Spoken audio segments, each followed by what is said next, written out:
It was a quiet evening, just a few days before Christmas. I was alone in my flat, enjoying my first evening of Christmas leave with my dog, Max, who was curled up at the foot of my couch. The weather was really nasty outside, and the flat that I was in at the time was a corner unit, so whenever the wind blew particularly hard, it created this cartoonish howling sound which, if you were nice and warm inside, was actually quite comforting. It was about 6 o'clock, and I was on my couch under a pile of blankets, sipping a cup of coffee, when I heard a knock at my door. It wasn't a loud knock, but it was sudden enough to startle me.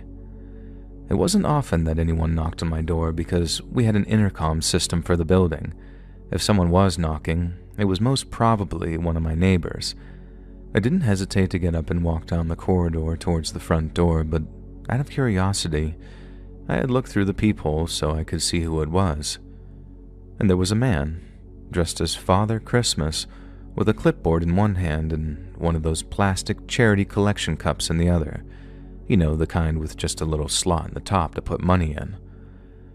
He was wearing the whole Santa Claus getup, hat and fake silvery beard included, so I couldn't see exactly who was underneath it. But the clipboard and collection cup had me assuming that it was one of my neighbors collecting for charity. I cracked the door open just a sliver, keeping the chain lock in place, and then said, "Hi there," in the assumption that he was about to explain what charity he was collecting for, etc. But after taking an innocent-looking step towards the door and raising the collection cup, the man lunged at the door and pressed his weight against it in an attempt to force it open. His eyes were the only part of him that I could really see, but the way they changed in that moment was absolutely terrifying. They were so wide, and his face turned so red. But as he pushed, the door chain caught with a loud metal snap. It was holding, but just barely, and I remember how panic rose up in me as he continued to push. The door rattled on its hinges as the man shoved even harder, growling sometimes under his breath as he forced his hand through the gap, his fingers clawing at the chain. Everything happened in a blur. I tried to push the door shut, but he was too strong, and when the chain suddenly snapped, the door flew open, and he was inside. As he came towards me, the smell of alcohol hit me like a wave. I screamed, backing away as fast as I could, but the apartment was small. There was nowhere to run. My back hit the wall and he was on me, his breath hot and rancid as his hands grabbed my arms, and he used his weight to pin me in place. Then I heard the low, guttural growl, cutting through the chaos like some blade, and in the corner of my vision, I saw Max leap up off the couch, his hackles raised and teeth bared. And I'd never seen him like that before. He'd always been such a sweet, gentle dog with people and other animals, but that night, he was transformed into a furious, snarling beast. Max launched himself at the man and bit the arm that he was using to hold me. The man screamed and then loosened his grip as he tried to shake Max off. I remember seeing skin and blood under his torn red suit as Max held on, growling loudly the whole time. The man stumbled back, hammering his other fist against the top of Max's head, but he was relentless. He bit and clawed, his sheer determination driving the man further away from me, giving me time to scramble to my feet. My legs trembled so badly that I could barely stand, but adrenaline pushed me to grab the first thing I could reach, which happened to be a very heavy wooden Buddha statue from the shelf. I hurled it at the man, point blank too, and it hit him so hard in the face that it split his forehead open. He shouted something terrible, staggering backwards while bringing up a hand to his face.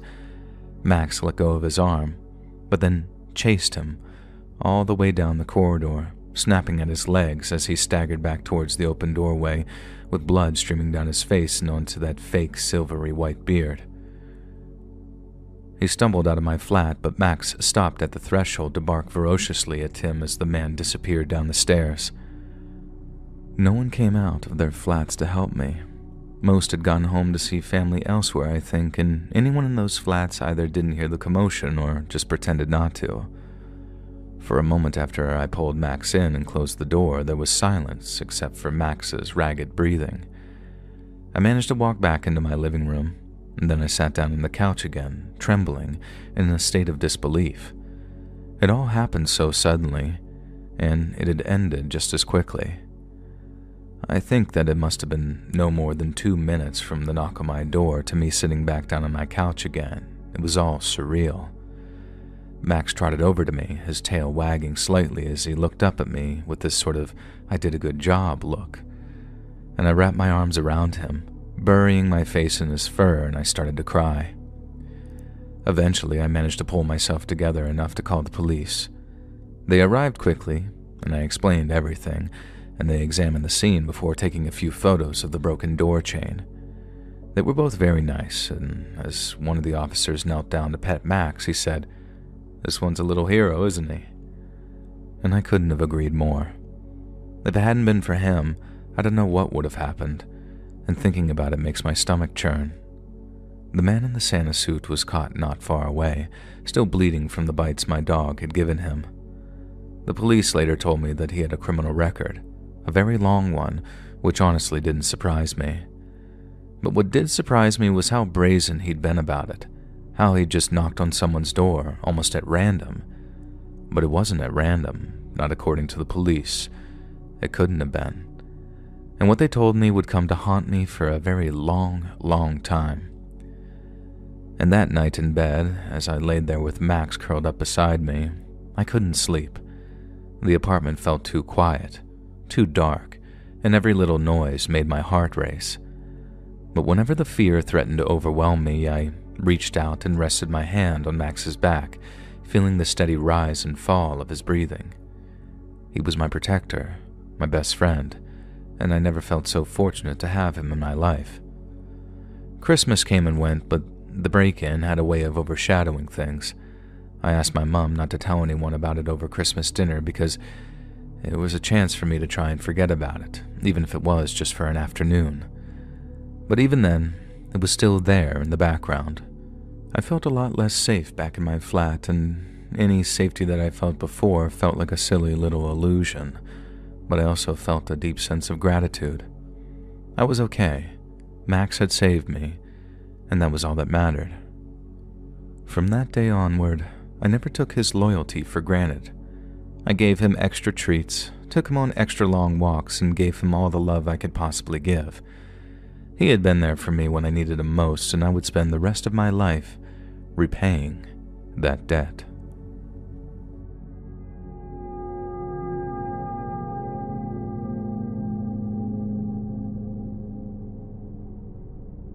It was the day before Christmas, and the store was chaotic with last-minute shoppers. Parents rushed through the aisles, pushing carts piled high with wrapping paper, decorations, and toys, and the shelves were almost bare with only a few items left that looked like decent gifts, and people seemed frantic, grabbing whatever they could find. I was in the toy section trying to find something for my niece, and it was very slim pickings. Then I noticed a toy on the shelf that seemed to be the hot item. It was brightly colored and packaged to grab attention, and there was only a couple left, and I saw two parents reach for the same one at the exact same time. One was a man and the other was a woman, and they both grabbed it and wouldn't let go. They started arguing right away. The voices were sharp and loud, cutting through the noise of the store. Other shoppers began to notice and stopped to watch. Neither of them would back down. The man pulled on the toy, but the woman held on tightly, and they were glaring at each other, and their faces were just red with frustration, and it was clear that neither was going to give up. The tension grew as they continued to fight over this toy. The man shoved the woman, and she stumbled but didn't seem to fall, and she came right back at him, reaching for the toy again. And that's when it escalated. The man leaned in and bit her arm, hard. She screamed, and I saw blood starting to rush down her arm from where his teeth had broken the skin. People nearby gasped and backed away. Some tried to step in, but the man was still holding onto the toy, his grip seemingly unrelenting, and the woman clutched her arm, wincing in pain, but she didn't let go of the toy either. Store employees came running, and somewhere in the background I could hear the faint sound of sirens getting closer. And eventually the man dropped the toy onto the floor. He looked around. His chest was just heaving as he tried to catch his breath, and then he turned and started walking away, like nothing had happened at all. The woman was still holding her arm, and she bent down and picked up the toy, and she seemed to clung to it like it was the most important thing in the world. The police arrived shortly after, and they spoke to both of those people, and the man was taken away. The woman was given first aid for the bite, and she looked shaken and pale but refused to let go of that toy. The crowd that gathered slowly dispersed, and the store fell quiet again.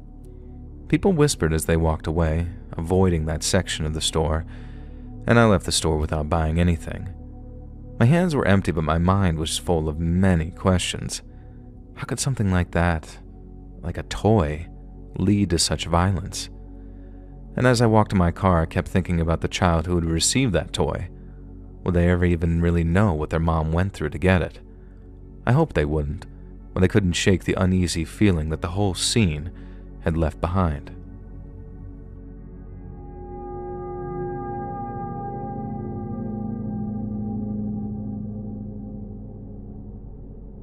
Christmas Eve was cold. I was walking through the streets carrying a bag of gifts, and the sidewalks were busy and there were lights and decorations everywhere.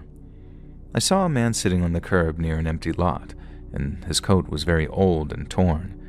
He had a long beard and wore a beanie, and I thought he was homeless and needed help. I felt bad for him. I reached into my wallet and pulled out a $20 bill. I walked over and held it out to him, and he looked at me, but his eyes didn't seem thankful. He didn't look happy at all, he just sort of stared. I thought he was surprised, so I leaned down and put the money in his hand, and as soon as I did, he stood up very quickly. He was bigger than I expected, and he moved fast. I stepped back, but he grabbed my coat and pushed me down. My back hit the ground and I couldn't get up, and he started hitting me. His fist came down hard, and I tried to cover my face, but it didn't help. My head was spinning and everything hurt, and I could hear people walking by, but no one stopped. I couldn't call for help. After a while, he stopped and he stood over me, breathing heavily, and he bent down, picked up the $20 and put it in his pocket, and then he walked away. I just laid there, too hurt to move, and when I finally sat up, my coat was torn and my face was bleeding. My bag of gifts was on the ground, so I picked it up, and the lot where the man had been sitting was empty now, and I didn't know where he went. I just walked home slowly, and every step hurt. The streets didn't look as cheerful anymore, and the lights and decorations didn't seem bright. I just wanted to get inside and forget what happened. When I got home, I sat by my window and looked outside, and there was snow falling. My body hurt, but I felt a lot worse on the inside. I kept thinking about the man and the look on his face. He didn't just seem angry. There was something else, something I didn't understand. The next morning was Christmas, and I opened the gifts that I had bought for myself, but it didn't make me happy. All I could think about was that guy, and I wondered why he got so angry and why he attacked me, and I just couldn't figure it out. I spent the rest of the day feeling uneasy, and I kept looking out the window, but there was nothing there. And still, I couldn't shake the feeling that something was wrong, and I didn't know if I would ever feel normal again.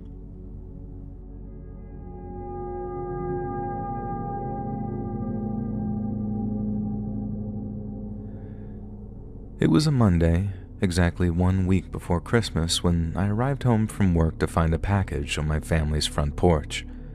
I was in my final year of high school, and I'd landed myself a holiday job so I could buy gifts. But since I was on the early shift and finished around 2 or 2:30, I used to get home way earlier than my mom and dad when it was still light outside.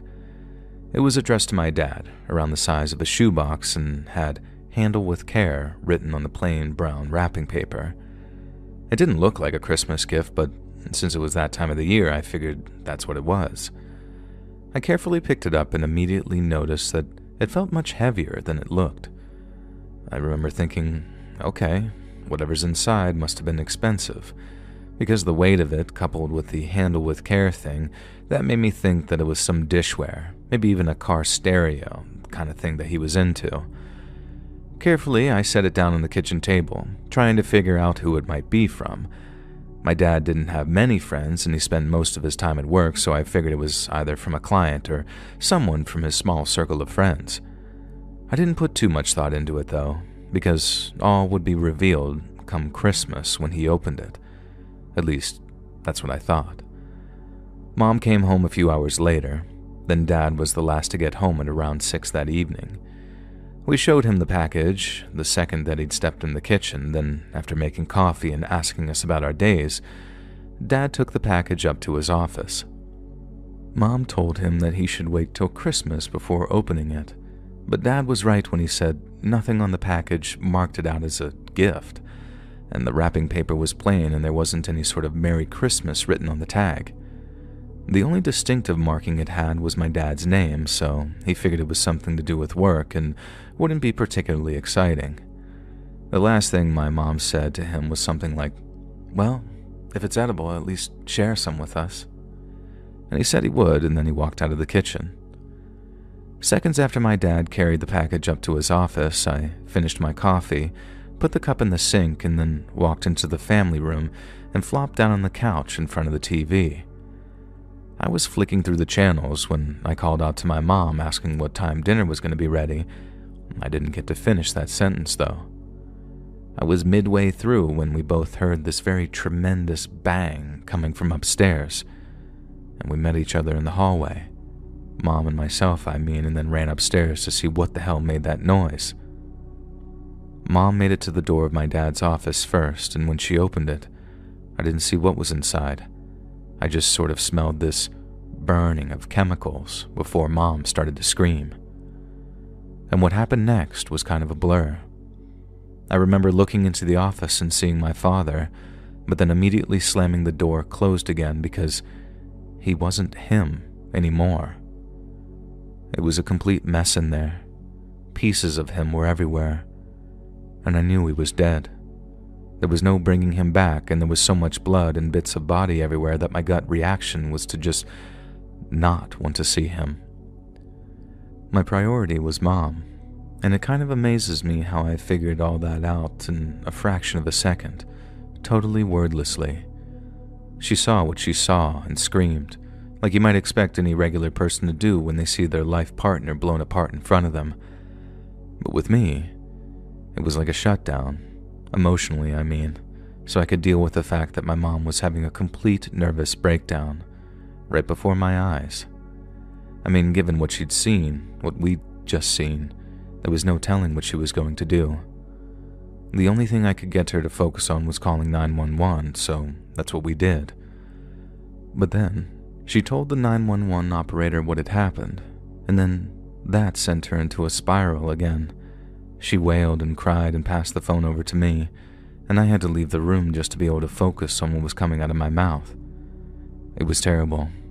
Without a doubt, the single worst thing I've ever experienced, and I know for a fact that I'll never get over it. But that's not because it was so sudden or violent. It's because even all these years later, we have no idea who sent that package or why. The only clue I got is how people at his job acted in the time after his funeral.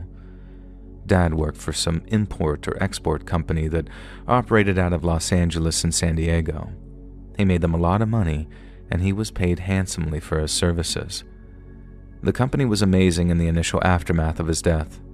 They paid all of his funeral costs, made sure the life insurance and pension money came through, and even offered to pay for me and my mom to head off on a vacation to Hawaii for about a month, though we didn't accept that offer.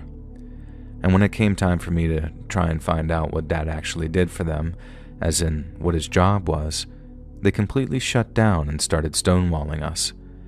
They basically said that they were more than happy to assist with any further financial costs in relation to Dad's murder, but when it came time to finding out so much as a scrap of information about how he actually made them their money, that was against company policy.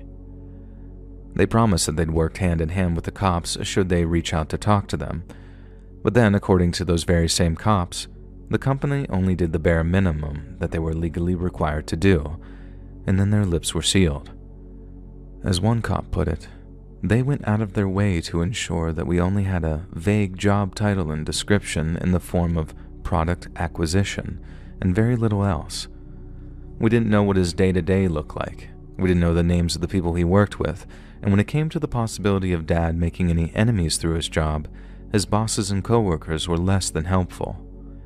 It made no sense to us at the time. How could they be so helpful and not get in trouble with the law for, I don't know, obstruction of justice or something like that? Well, they had lawyers, a lot of them, who helped them stay well within the legal guidelines, while at the same time keeping us and the cops almost completely in the dark. We had no idea who had sent that bomb, no idea why they'd wanted to kill my father, and no idea how the hell they'd managed to make the whole thing completely untraceable. The only thing the cops could think of was that whoever built that bomb and delivered it to our house had been hired as a professional to do a job. In other words, my dad was killed by a corporate hitman. They never found the guy that did it, and we never found if anyone paid to have him killed, and if so, who. The pain has gotten easier over the years, and Mom definitely still struggles with it from time to time, but in terms of being able to function as a family, things have gotten a lot better. The only thing I've struggled with is the resentment that I feel towards the people he worked with, the people who abandoned us when we needed them most, and the people I'm pretty sure have intimate knowledge of the circumstances in which my dad was murdered. I've had 2 different therapists tell me that, if I let it, my resentment will be the thing that destroys me. But I disagree. I think the only people who will really suffer if I let that happen are the people who know what happened to my dad.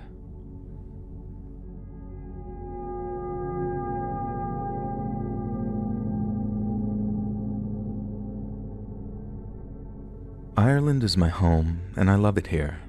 But there's no denying it's a very strange place with a very violent past. We love a good ghost story here, and I think half the pubs and churches in County Offaly are supposed to be haunted.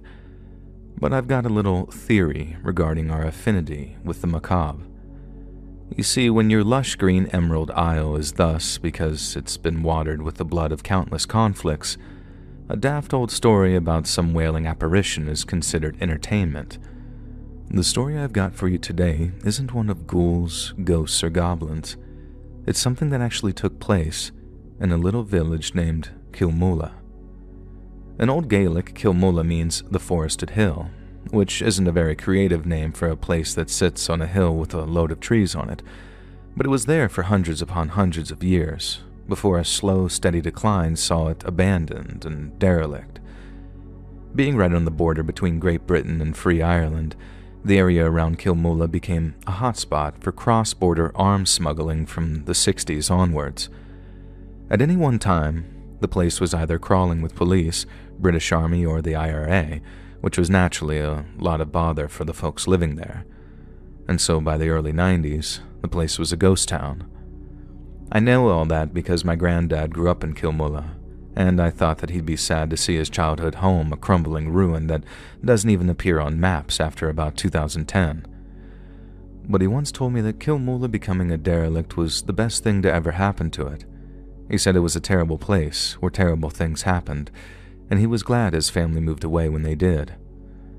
I was in my late 20s when he told me that, and it stunned the rest of my family as much as it did me.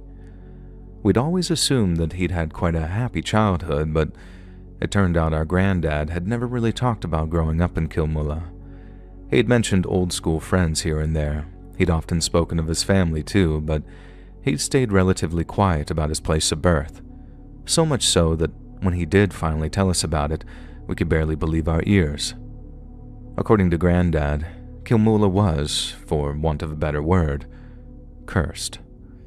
He was deadly serious when he said it was a place where terrible things happened, and nearly one Christmas evening, once we'd all settled after dinner, he told us a story that I'll never forget. According to Granddad, Kilmoola had been the site of many a massacre, even before 3/4 of the village was slaughtered by Cromwell's army back in the 17th century. But it was the events following Kilmoola's reconstruction that gave the village its reputation. There were all kinds of strange deaths and disappearances.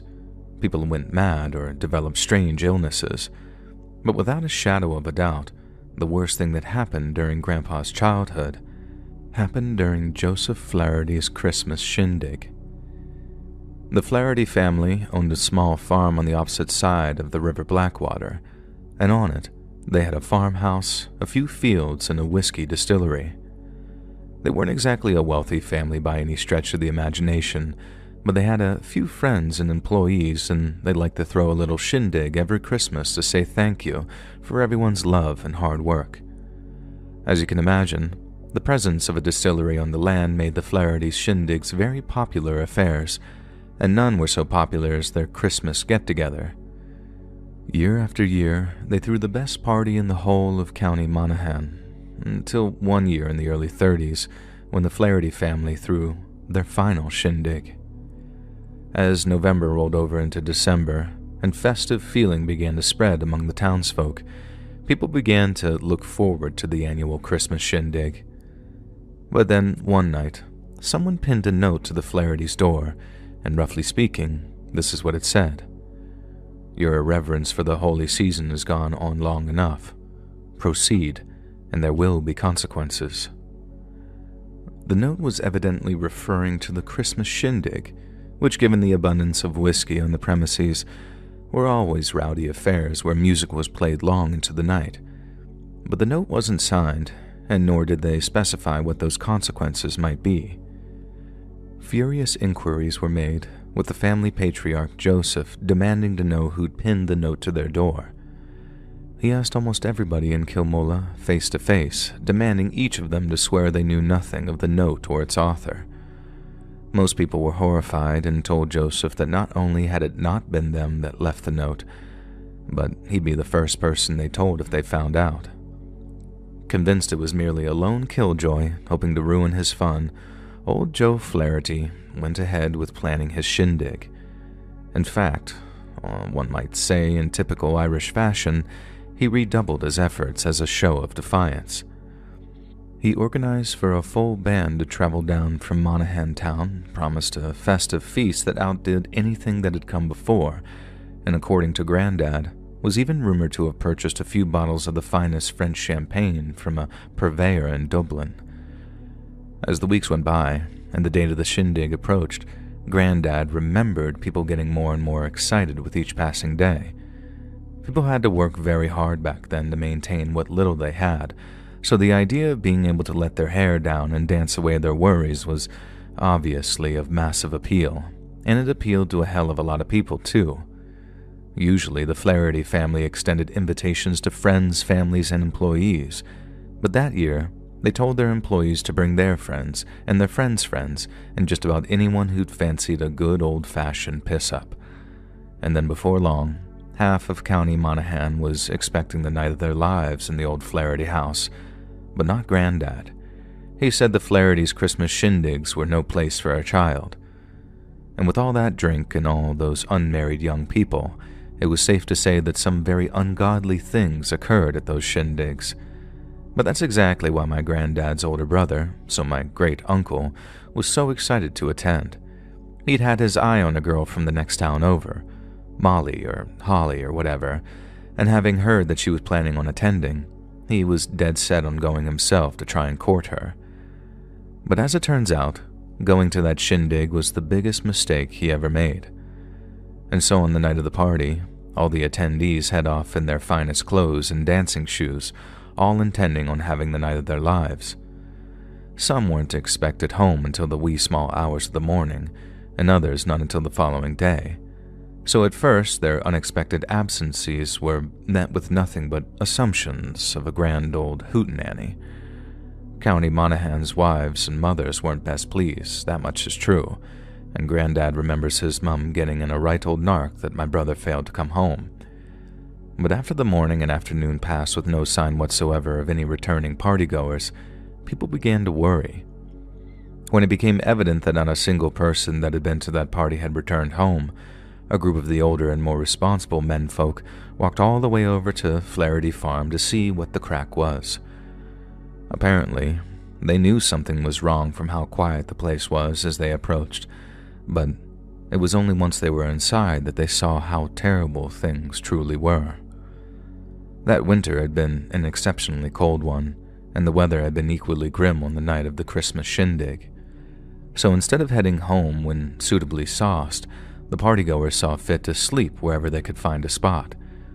People slept on couches and armchairs, on the floor, on the table, anywhere they could find a space, and they nestled into their dreamless, boozy slumbers.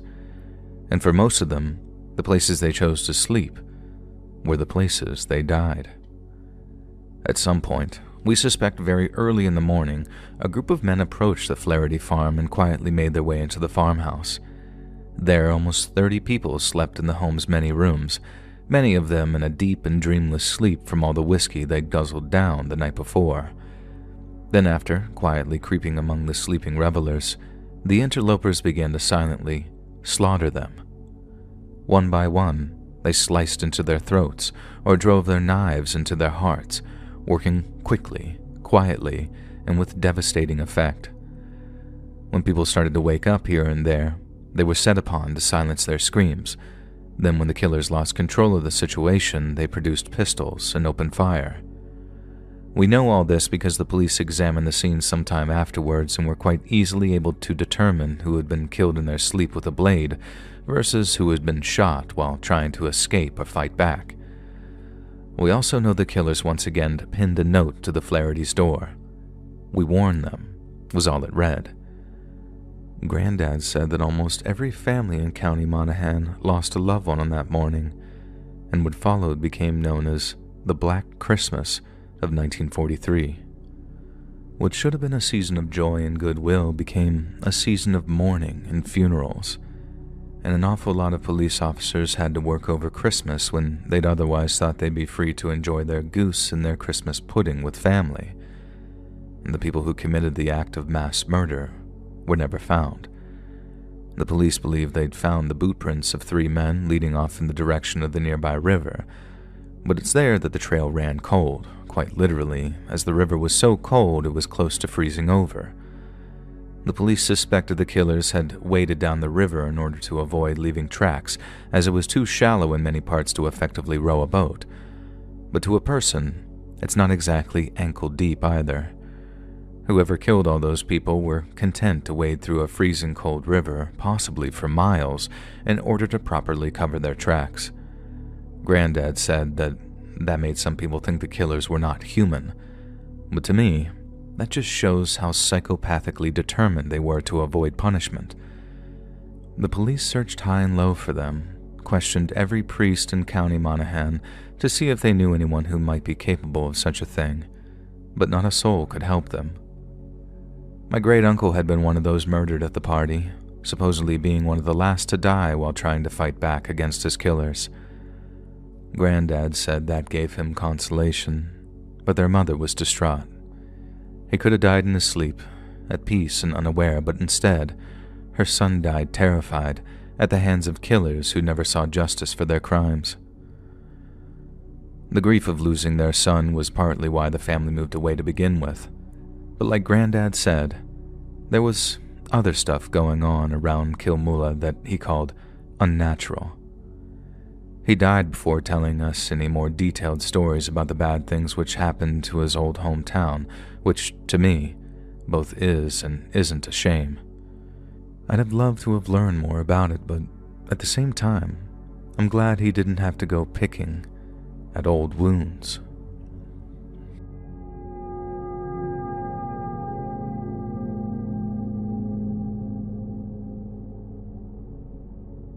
On Christmas Eve of 1985, the surreal town of Ethel, Washington was abuzz with festive spirit.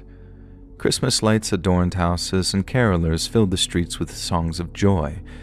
Yet amidst the Yuletide cheer, a sinister act shattered the peace, leaving an indelible scar on the small community. The brutal murders of Ed and Minnie Morin, an elderly couple known for their kindness and warmth, remains one of the most harrowing crimes in the region's history. 81-year-old Ed Morin and his wife of 83 years old, Minnie, were lifelong residents of Lewis County, Washington. Married for over half a century, they were pillars of their community, admired for their unwavering dedication to their family and church. Despite their advanced age, the Morins were independent and active, spending their days tending to their farm and participating in local events. To their neighbors and friends, the Morans seemed to have everything: a happy marriage, a loving family, and a peaceful life in rural America. No one could have imagined the terror that awaited them just one day before Christmas. On the morning of December 19th, 1985, the Morans' routine took a puzzling turn. Family members who visited their home noticed something strange. The couple's car, a green 1969 Chrysler Newport, was missing.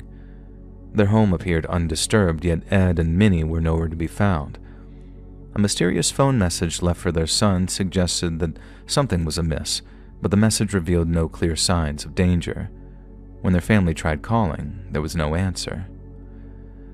Neighbors reported seeing the couple earlier that morning, but their whereabouts after leaving home were unknown. Alarmed, the family contacted the Lewis County Sheriff's Office, initiating what would become an exhaustive search. The search for the Morans ended in tragedy on Christmas Eve. Their bodies were discovered in a remote wooded area near Adna, about 15 miles from their home. Both Ed and Minnie had been shot, execution style, in the back. The scene painted a grim picture. The elderly couple had been forced to kneel before being killed in cold blood. Investigators concluded that the Morans had been abducted from their home. Evidence suggested that they were coerced into withdrawing $8,500 from their bank account at a nearby branch earlier that day. The missing Chrysler was later found abandoned in a supermarket parking lot, its interior stained with blood. News of the murder sent shockwaves through Lewis County. Ethel, a close-knit community, struggled to come to terms with the violent crime. Vigils were held to honor the Morans, and locals came together to support the grieving family. The thought of such brutality inflicted upon two beloved community members was unfathomable. "They were the kindest people you could ever meet," said one neighbor. "It's hard to believe anyone could harm them." Despite the outpouring of community support, the investigation faced significant challenges. Leads were scarce and the crime scene yielded few clues. Witnesses recalled seeing the Morans' car on the day of their disappearance, but descriptions of the individuals involved were inconsistent. The lack of surveillance technology in the 1980s further hampered efforts to identify the culprits. Detectives theorized that the murders were financially motivated. The forced withdrawal of $8,500 indicated that the perpetrators saw the Morans as an easy target. However, the brutality of the crime suggested a level of malice that went beyond mere greed. Over the years, the case grew cold, and despite their best efforts, law enforcement was unable to identify any suspects. The Morans' family continued to advocate for justice, refusing to let the memory of Ed and Minnie fade away. And eventually in 2012, nearly 3 decades after the murders, the case took a dramatic turn. Advances in forensic technology and renewed investigative efforts led to the arrest of Rick Rife, a former resident of Lewis County who had long been suspected of involvement. Rife and his now deceased brother John Rife were believed to have targeted the Morans for their perceived wealth. The breakthrough came after witnesses came forward with new information, corroborating earlier suspicions about the Rife brothers' involvement. Additionally, investigators uncovered evidence linking Rick Rife to the crime, including testimony from individuals who had heard him boast about the murders. Rick Rife's trial in 2013 captivated the community. Prosecutors argued that Rife and his brother had abducted the Morans, forced them to withdraw money, and then executed them to eliminate witnesses. They presented testimony from over 100 witnesses, painting a chilling portrait of the events leading up to the murders. Rife's defense maintained his innocence, arguing that the evidence was circumstantial and that the case relied heavily on witness testimony from decades prior. However, the jury found the prosecution's case compelling, and after weeks of deliberation, Rick Rife was convicted of first-degree murder, robbery, kidnapping, and burglary, and he was sentenced to life in prison without the possibility of parole. For the Moran family, Rick Rife's conviction brought a sense of closure, but not peace. "It doesn't bring them back," said one family member, "but at least we know who did this and they're being held accountable." The case remains a stark reminder of the darkness that can lurk beneath the surface of seemingly idyllic communities. And to this day, the murders of Ed and Minnie Morin served as a cautionary tale of the fragility of safety and the resilience of those left behind. Nearly 40 years after their tragic deaths, Eddie and Minnie Morin are remembered not for the horror they endured, but for the lives they lived. Their legacy endures through their family and the community that contributes to honor their memory. Each Christmas, a wreath is laid at their gravesite, a symbol of the love and respect they inspired. While the wounds of their loss may never fully heal, the Morin's story underscores the importance of seeking justice, no matter how long it takes. Their lives, though cruelly cut short, remain a testament to the power of kindness and the enduring strength of a community united in the face of tragedy.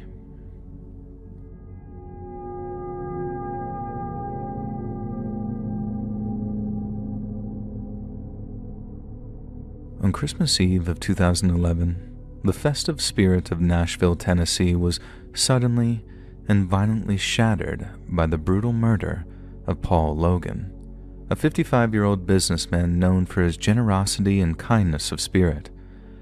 And what began as a celebration of the season turned into a chilling tale of deceit, betrayal, and a tangled web of relationships that ultimately led to his untimely death. This story delves into the life and tragic end of Paul Logan and the investigation that uncovered the truth behind his murder.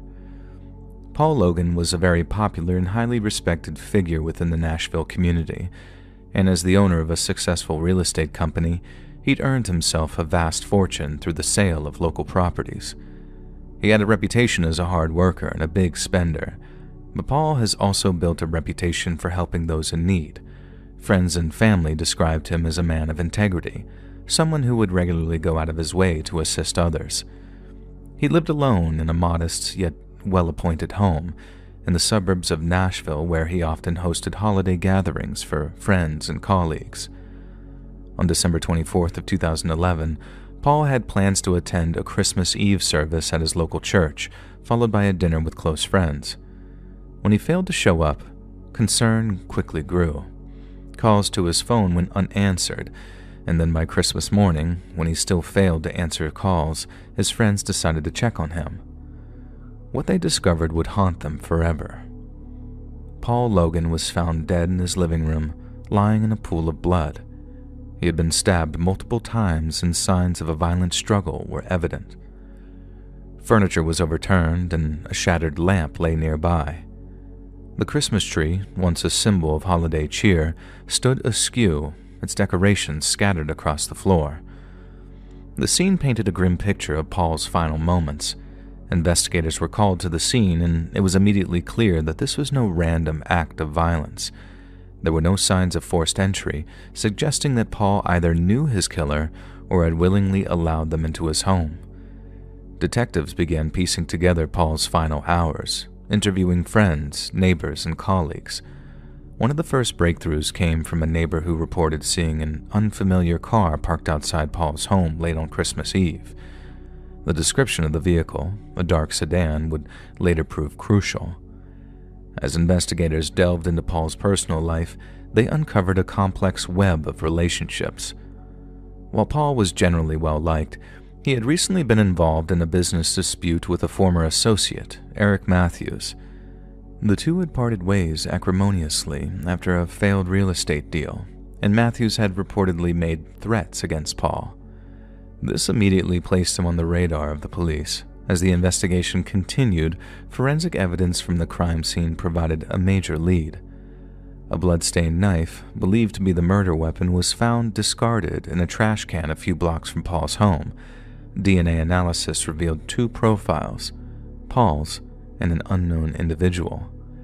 At the same time, surveillance footage from nearby homes and businesses were reviewed. A camera from a neighbor's driveway captured a dark sedan matching the witness's description, leaving Paul's home around the time of the murder. The vehicle was traced back to Eric Matthews, whose alibi quickly fell apart under scrutiny. Eric Matthews, a 42-year-old real estate agent, was known for his volatile temper and history of financial troubles. Investigators discovered that Matthews had been struggling to repay a substantial debt to Paul, which had strained their relationship. Further digging revealed text messages and emails in which Matthews expressed anger and resentment toward Paul, accusing him of ruining his career. When confronted with the evidence, Matthews initially denied any involvement. However, inconsistencies in his story combined with the mounting forensic evidence eventually led to his arrest. During a search of his home, investigators found clothes with traces of Paul's blood, as well as documents indicating his financial desperation. The trial of Eric Matthews began in the fall of 2012 and attracted significant media attention. Prosecutors painted a picture of a man driven by greed and anger, who saw Paul Logan as an obstacle to his success. They argued that Matthews had gone to Paul's home on Christmas Eve under the pretense of reconciliation, only to attack him in a fit of rage when Paul refused to forgive his debts. The defense, however, attempted to cast doubt on the evidence, suggesting that it was circumstantial and that other individuals with motives had not been thoroughly investigated. They also highlighted Matthews' lack of a prior violent history, arguing that it was out of character for him to commit such a heinous act. After weeks of testimony and deliberation, the jury found Eric Matthews guilty of first-degree murder. He was sentenced to life in prison without the possibility of parole. The verdict brought a sense of closure to Paul's family and friends, though the pain of his loss would linger for years to come. Paul Logan's murder serves as a sobering reminder of how easily trust can be betrayed and how the holiday season, a time of joy for many, can also be marred by tragedy. In the wake of his death, Paul's friends and colleagues established a charitable foundation in his name, dedicated to providing housing assistance to those in need.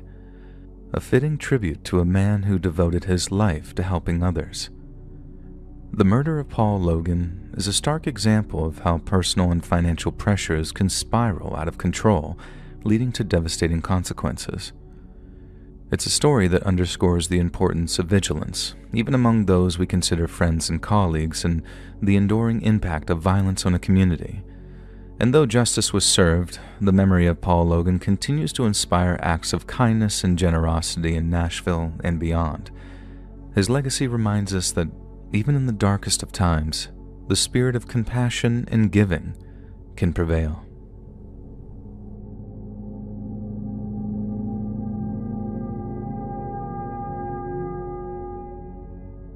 On a crisp December morning in 1996, the peaceful calm of Alexandria, Virginia, was shattered by a chilling discovery.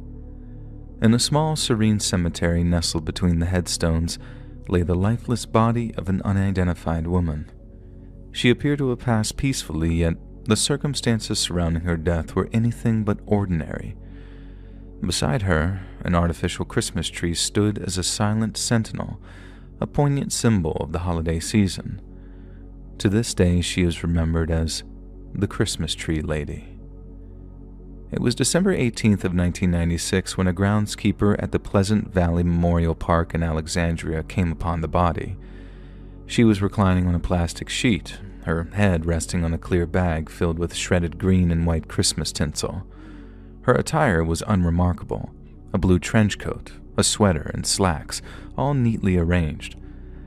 Beside her lay an assortment of peculiar items: a portable cassette player with 2 tapes, a few empty juice bottles, and a small artificial Christmas tree adorned with golden ribbons.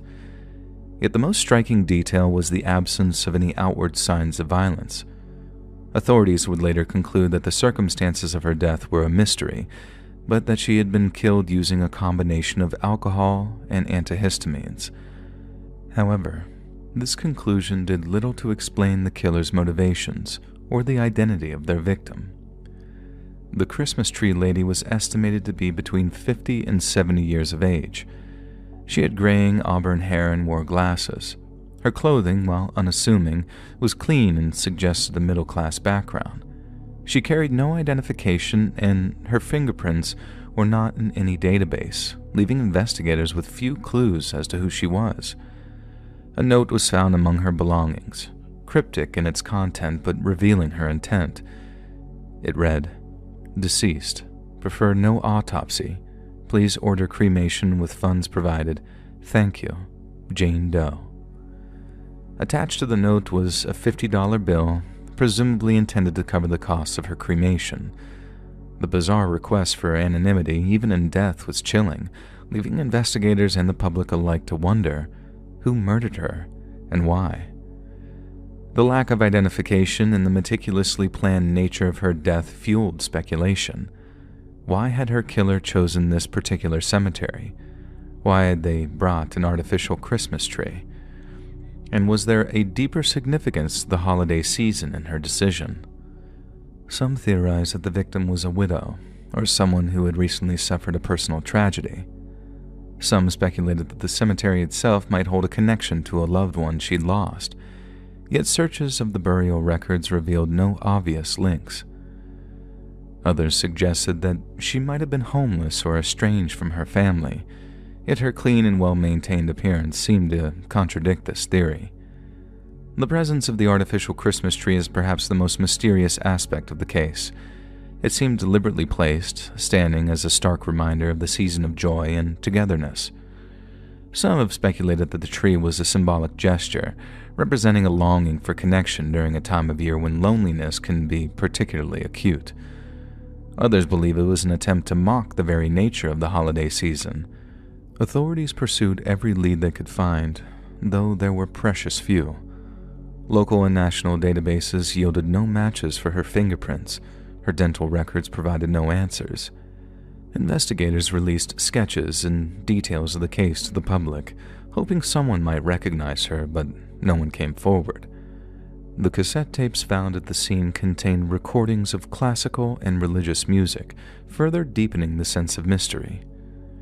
Nearly 3 decades later, the identity of the Christmas tree lady remains unknown.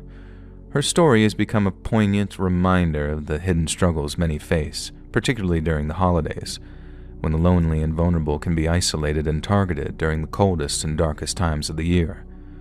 True crime enthusiasts and amateur sleuths have kept their memory alive, discussing her case in forums and podcasts. Advances in forensic technology such as genetic genealogy offer hope that one day her identity might be uncovered.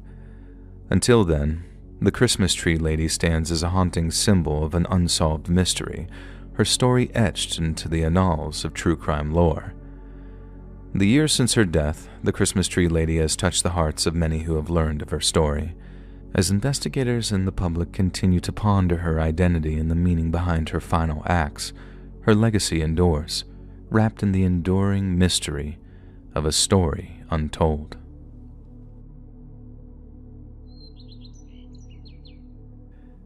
Hey friends, thanks for listening. Click that notification bell to be alerted of all future narrations. Thanks so much, friends. And remember, switching to water can save you 750 calories a day.